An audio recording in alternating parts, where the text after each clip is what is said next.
The airlock hissed open with a low thud, and Taren Fielding stepped onto the deck of the Kirellian diplomatic cruiser, the Virexion. His boots clanked against the metallic floor, echoing faintly through the corridor as lights flickered to life overhead. Beside him, a medium-sized, golden-furred dog padded confidently, tongue lolling, tail wagging with the casual rhythm of a creature unaware it had just entered the heart of an interstellar negotiation vessel. "State your designation," a voice demanded. Taren glanced up. At the far end of the corridor stood a tall Kirellian delegate, scales shimmering in hues of deep cobalt and green. Its arms were long, ending in wide, three-fingered hands. Behind it, a pair of lesser-ranking attendants hovered, visibly tense. "Taren Fielding, Earth representative. This is Buster." He motioned to the dog, which was now sniffing a nearby panel marked with warning glyphs. The Kirellian stared at Buster. "Is that a security creature?" Taren blinked. "Buster? No, he's just my dog." His head tilted slightly. "That is inadvisable. Non-native fauna are not permitted without clearance. He's been cleared through diplomatic customs at Ganymede Station. I've got the documents. You brought a terrestrial predator into a vessel occupied by 92 species. Predator." Taren looked down at Buster, who was now trying to lick the panel. "He chases tennis balls and sometimes his tail." "I wouldn't call that predatory." The Kirellian's eyes narrowed. "I've read your species data logs. That animal has a bite force capable of crushing bone. It's designed for hunting." Taren scratched the back of his neck. "Technically? Sure. But look at him. He sleeps more than he runs. He's not dangerous unless you come between him and a meatball sub." The Kirellian didn't laugh. Instead, it turned and gestured for them to follow. "You are scheduled to present your cultural case in Hall 12. The animal must remain leashed at all times. If it displays aggression, it will be neutralized." "Understood." Taren clipped the leash to Buster's harness. The dog yawned and sneezed. They walked in silence past towering glass walls and shifting holograms that depicted the histories of various member species. Buster sniffed at every corner, each scent apparently more fascinating than the last. A few aliens scurried into side corridors as the dog passed, some casting wary looks over their shoulders. "Do they think he's some kind of weapon?" Taren muttered. "Yes," the Kirellian said. "Your species' history of domesticating lethal animals is well documented. In that case, it's a miracle they haven't read about cats." The Kirellian ignored the comment. Inside Hall 12, Taren found himself facing a semicircle of delegates. Representatives from over a dozen species sat behind shimmering barriers, each tailored to the needs of their biology. Some floated, some perched, some sat in high-backed chairs that adjusted automatically.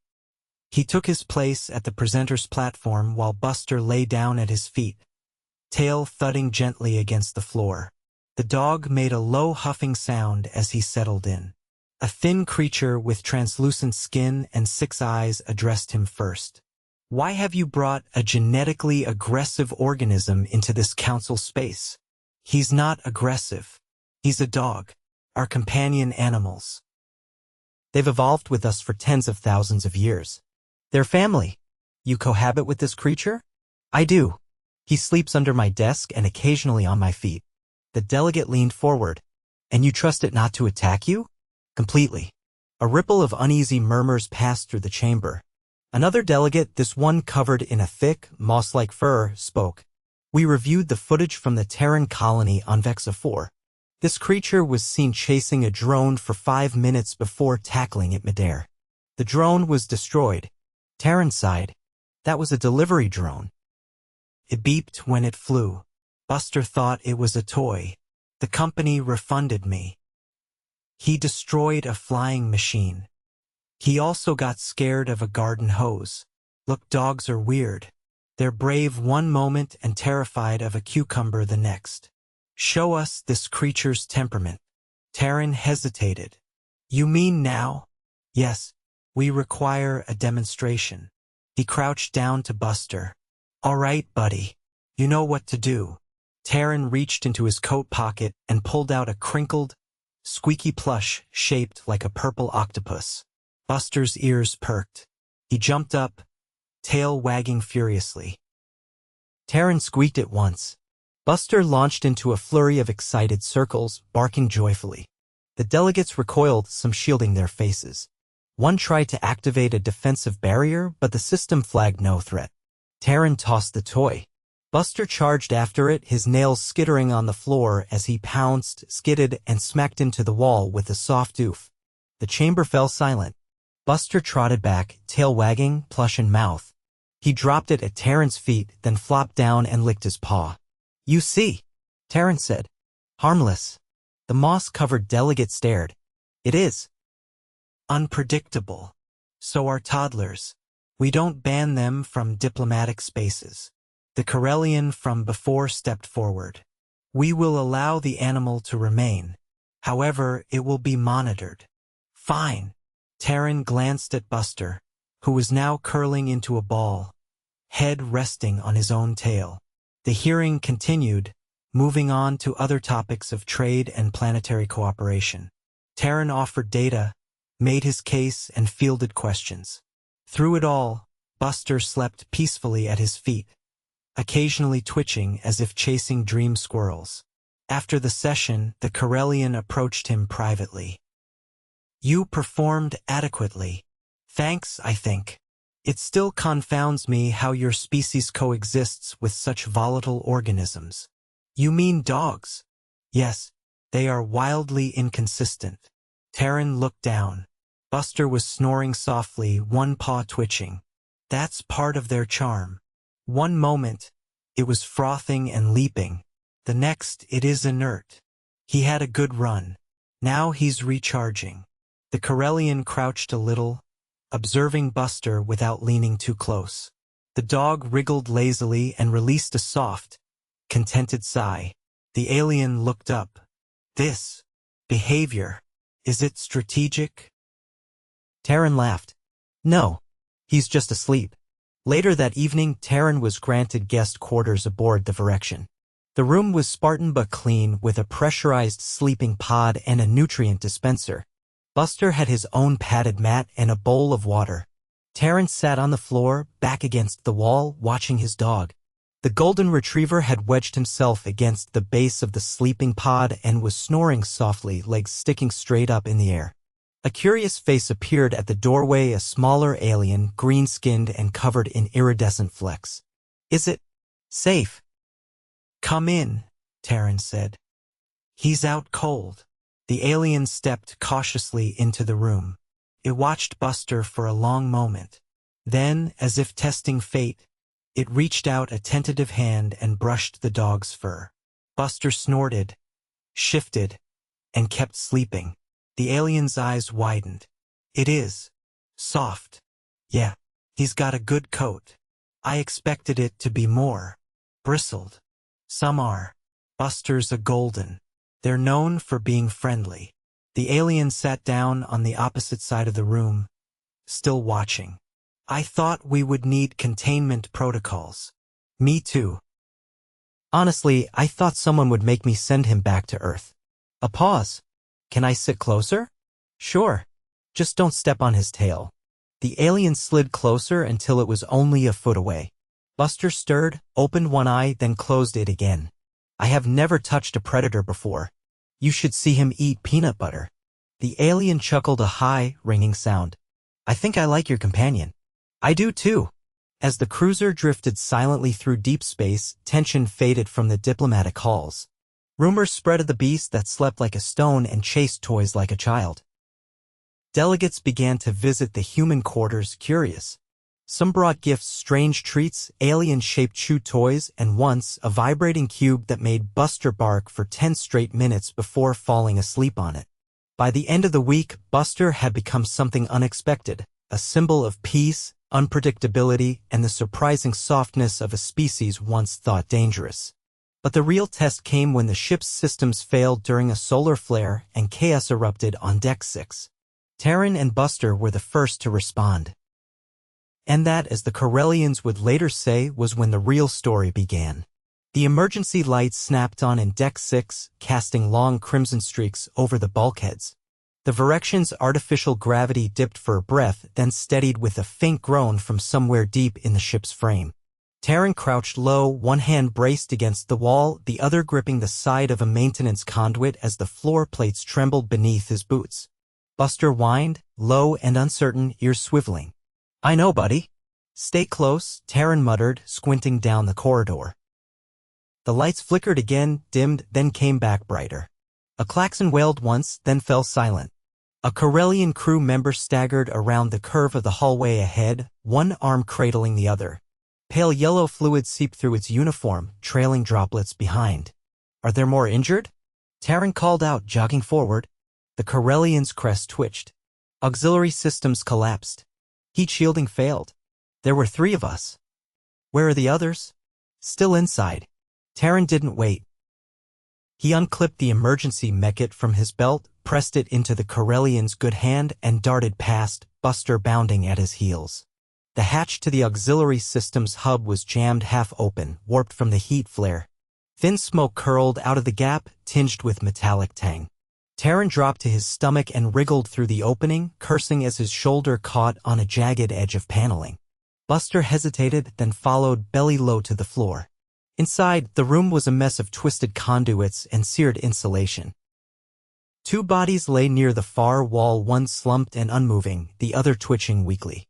Taren moved fast, checking vitals, ignoring the heat pressing against his back like a sun lamp set too high. "Still breathing," he muttered, fingers on the pulse of the conscious one. The second was less clear. He leaned over, pressed 2 knuckles beneath the jaw. "Come on, don't make me start compressions in 0 prep." A faint gurgle. "Shallow breath. Not gone yet." "Taren Fielding," came a voice through the comm embedded in the wall. "Evac team en route." ETA 7 minutes. "Too long," he snapped, already shifting the first injured crewman into a fireman's carry. "Seal this compartment. It's leaking coolant from somewhere near the base of the relay." The comm crackled. "Confirmed. Pressure lock in progress." Taren turned to Buster. "Stay. Guard them." Buster sat, ears forward, watching as Taren hauled the first injured Kirellian toward the door. The dog didn't move.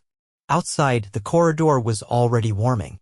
Emergency seals had failed further down the line.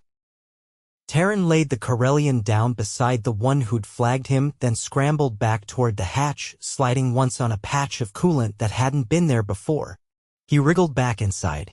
Buster had repositioned himself between the second crew member and a section of sagging conduit that sparked intermittently. "Good boy," Taren said, breath ragged. As he pulled the second crew member into a makeshift drag sling, the lights overhead stuttered. Another warning klaxon blared, truncated again after half a second. "Hull stress increasing," the comm warned. "Stabilizers offline." Taren glanced up. "Then you'd better get me a new escape route before this whole place folds in half. Redirecting access to Deck 7 via coolant passage. You'll need to cut through Section 9. Taren swore under his breath and looped the sling over his shoulder. "Come on, Buster. We're going the long way." The passage they took was barely wide enough for Taren's shoulders. Buster had to slide sideways at points, tail tucked. The injured Kirellian groaned once, but didn't wake. They emerged into Deck 7 15 minutes later, both coated in soot and grime. Taren's shirt soaked through with sweat. A team of medical officers met them at the junction, already unloading triage kits from a hovering cart. One of the medics, a squat, carapaced being with a medical sigil etched into its thorax, leaned toward Taren. "You are not equipped for this level of exposure." "Didn't have time to be picky," Taren replied, voice hoarse. Buster stood beside him, panting, eyes bright. One of the medics offered him water, which he lapped up gratefully. Later, in the decontamination chamber, Taren sat shirtless on the examination table while a technician scanned his lungs with a handheld device. "You've got mild scalding along your left forearm, possible inhalation damage, and a bruised rib. No internal bleeding," the technician said, tapping notes into a tablet. "Can I get a real shower sometime soon?" "Once the water main repressurizes. Right now, we're on emergency reserves." Buster lay curled in the corner, head resting on his paws. His fur had picked up a thin sheen of dust, but otherwise he looked unbothered. The technician tilted her head. Is he recovering normally? He drank about 1.5 liters and scarfed 3 protein bars. I'd say he's fine. You risked your life for 2 Kirellians, she said after a moment, not looking up from the tablet. They would have done the same. Probably. You're not a trained responder. Neither is he. Taren gestured toward the dog. But here we are. Word spread quickly. By the next day, Taren found himself summoned to the Central Arboretum, a place normally reserved for high-level negotiations and ceremonial observances. He arrived to find a gathering of representatives from multiple delegations, arrayed in half-circles on the grass-like floor. Overhead, the transparent dome revealed a slow drift of stars. A tall, insectoid being with iridescent wings stepped forward. We reviewed the incident. We have questions. I figured. Why did you not await the emergency team? Because I didn't know how long they'd take. And I was already there. Was that calculated bravery? No. It was desperation. Instinct. I didn't think about it too hard. Another delegate, this one with skin like rough stone, leaned forward. The animal obeyed you, in a high-stress environment. He's trained to stay with me, and he knows when it's serious. Does he comprehend danger? Not the way we do, but he understands when I'm tense. He reads tone, posture, smell. He's good at that. Is he capable of disobeying you? Sure. He's a living being, not a bolt-on tool. A soft rustle moved through the crowd. One of the smaller delegates, a translucent creature suspended in a floating gel orb, drifted closer.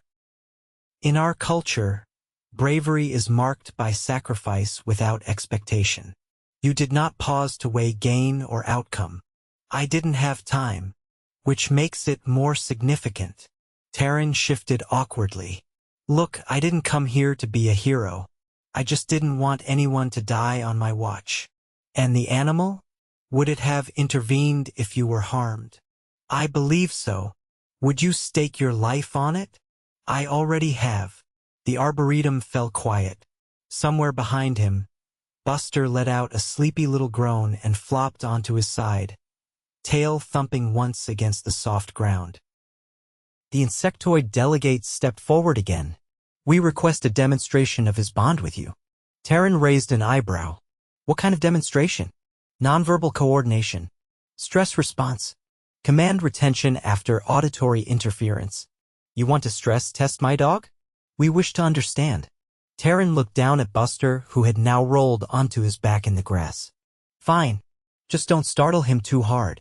He's still catching up on sleep. Over the next hour, they ran a series of exercises in the Arboretum's outer ring. Buster responded to gestures, directional signals, and even a silent run-through of search and find using scent markers hidden in sealed containers. When the artificial wind kicked up to mimic a storm, he hesitated only briefly before continuing. One delegate tried to interrupt with a sudden burst of static from a sonic emitter. Buster froze, ears twitching, then returned to Taren's side without a cue. After the final test, a silence settled over the observers. The moss-covered delegate who had once feared Buster's unpredictable nature now stepped forward again. He is not what we expected. No, Taren said, scratching behind Buster's ear. He's better. Buster gave a wide yawn, then laid his head in Taren's lap. The delegates exchanged glances. Later that cycle, Taren returned to his quarters to find an unexpected delivery.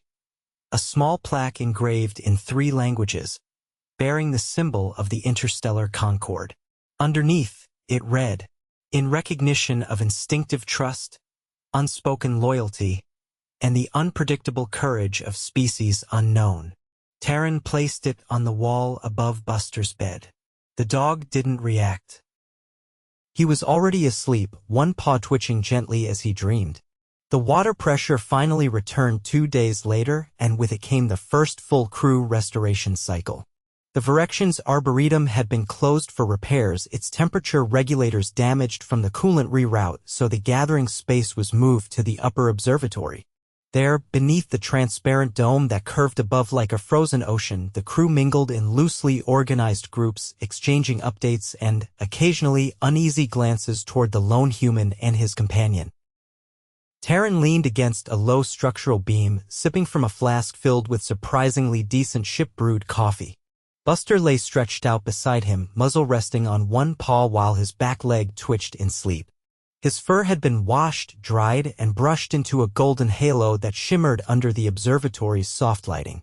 Someone had affixed a small pin to his collar, a blue crescent, the symbol of crew unity.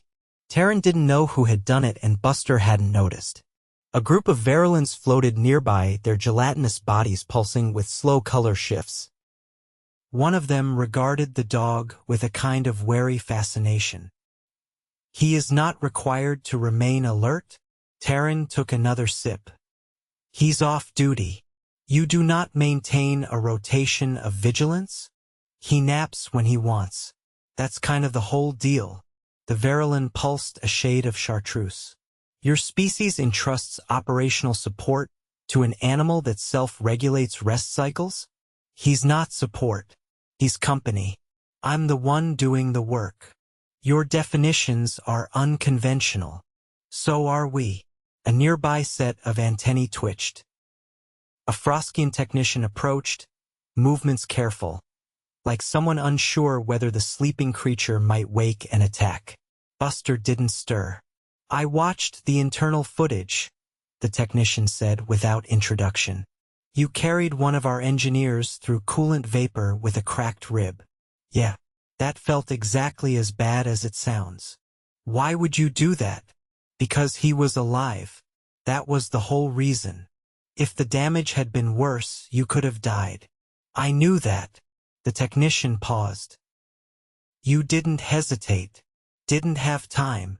Your pet remained in a volatile area to protect an unconscious being. Was that a command or a choice?" "A bit of both. He knows how to stay put when it matters." The technician glanced down at Buster. "I have updated our risk assessment matrix.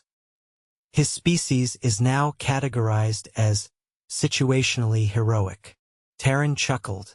"That's going on his resume." At that moment, a short burst of static hissed from the overhead speaker array. The crowd fell silent. Then the voice of the Virexion's operations officer, calm and measured, filled the dome. "All non-essential personnel are requested to remain in their current locations. Engineering reports an anomalous fluctuation in gravity management. Containment protocols are holding." Taren stood upright. "That sounds like a bad thing wrapped in a polite announcement." The technician's antennae drooped. "If gravity fails, the Arboretum's fruit vault will depressurize. Unripes and alpods at 0G have been known to detonate." "Exploding fruit. Got it." The Virelian shifted colors again. "This vessel has endured 3 unscheduled emergencies since your arrival." "Yeah, I'm starting to notice a pattern." Buster lifted his head and blinked. His ears flicked as he looked around, then rose to his feet and stretched. "You feel that?" Taren asked. The dog tilted his head, then turned toward the corridor. He padded forward slowly, nose twitching. Taren followed. They reached the central elevator shaft just as a group of maintenance crew emerged from a side access tunnel. One of them, a lanky seraphid with 6 fingers to a hand, was clutching a diagnostic panel that blinked red every half second. "We've isolated the fluctuation source. One of the subdeck gyros is pulling power irregularly. What's the plan?" "We need to manually reset the node. But the access point is narrow. And very warm." Taren raised an eyebrow. "How narrow?" The seraphid pointed to a schematic. 80 centimeters across. Curved. Twisting. "Too small for you." "Yes. But perhaps not for your companion." Taren looked at Buster. The dog was sniffing the vent grate underfoot, tail wagging faintly. "You want to send my dog into a heat vent?" "With a sensor relay. He would only need to reach the node and remain still long enough to complete the scan." Taren crouched beside Buster. "What do you think, buddy? Want to crawl through a hot tunnel for science?" Buster wagged his tail once, clearly not understanding a word, then licked Taren's nose. He's in. They fitted a small harness with a relay node and thermal shield over Buster's back. The technician inserted a cooling gel pack beneath the chest strap and calibrated the sensor to ping once when the node was within 2 meters. The access hatch opened with a hiss. Taren knelt beside the opening. Okay, Buster. Straight ahead. No chewing cables. No stopping to sniff anything weird. Buster padded into the shaft without hesitation. His tail disappeared around the curve. The technician monitored the scanner.